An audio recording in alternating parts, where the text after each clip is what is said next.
नमस्कार, मी डॉक्टर शीतल अमित भोयर अभंगाच्या गाभाऱ्यात आपले स्वागत करते. आज आपण अभंगाच्या गाभाऱ्यामध्ये कवी भूषण यांच्या काव्यपंक्ती घेणार आहोत. त्या काव्यपंक्ती अशा आहेत. वीर धीर तलवार तीर हो, मर्द मराठा शूर वीर हो, युद्ध में कौशल गजब दिखावे, रिपु दमन कर शंख बजावे, जनमानस के भूप रहोगे, चरम चमकती धूप रहोगे, प्रसन्न रहे माता जगदंबा, ओ छत्रपती ओ सहचर संभा. ही रचना प्रामुख्याने संभाजी महाराजांच्या शौर्याचे वर्णन करते.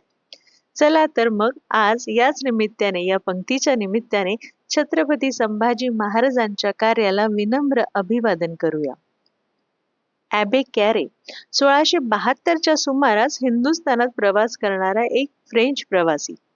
तो लिहून ठेवतोय की हा युवराज लहान आहे तरी धैर्यशील आणि आपल्या कीर्तीला साजेल असा शूर आहे.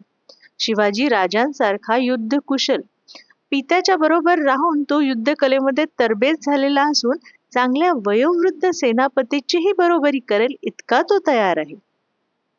तो मजबूत बांध्याचा असून अतिशय स्वरूपवान आहे.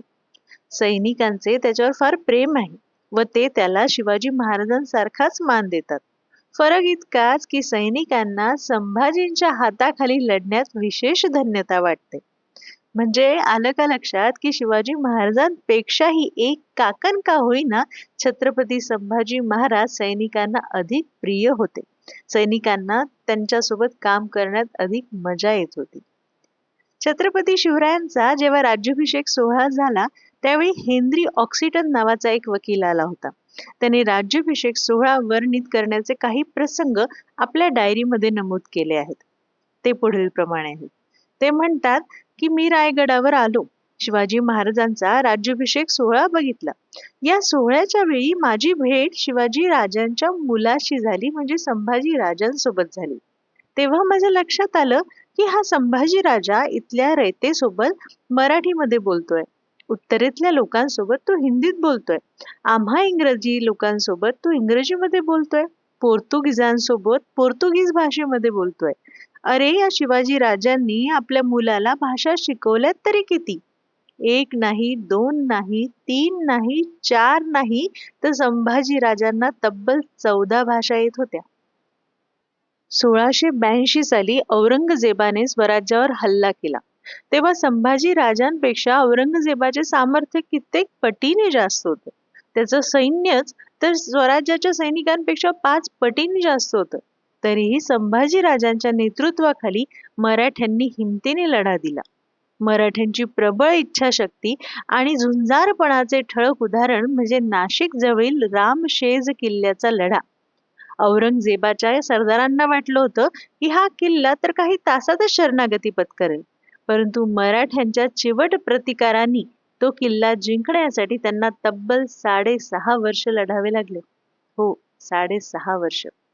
संभाजी राजांनी गोव्याचे पोर्तुगीजाचा जंजिराचा सिद्धी आणि मैसूरचा चिक्कदेवराय या शत्रूंना असा जोरदार धडा शिकवला की त्यांची संभाजी विरुद्ध औरंगजेबाला मदत करण्याची हिंमत नाही झाली. मुघल इतिहासकार काफी खान लिहून ठेवतात की संभाजी हा शिवाजीपेक्षा 10 पटीने तापदायक आहे. असे हे शूर संभाजी. औरंगजेबाच्या कैदेमध्ये संभाजी राजांचे खूप हाल केले.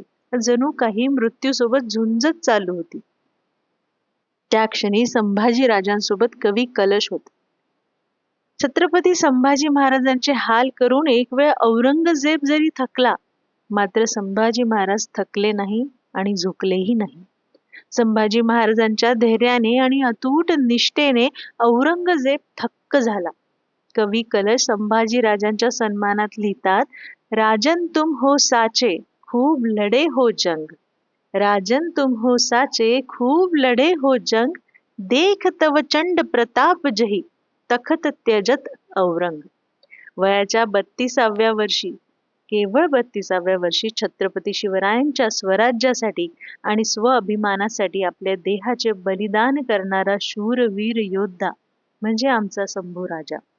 छत्रपती संभाजी राजांच्या चरणी मानाचा त्रिवार मुजरा.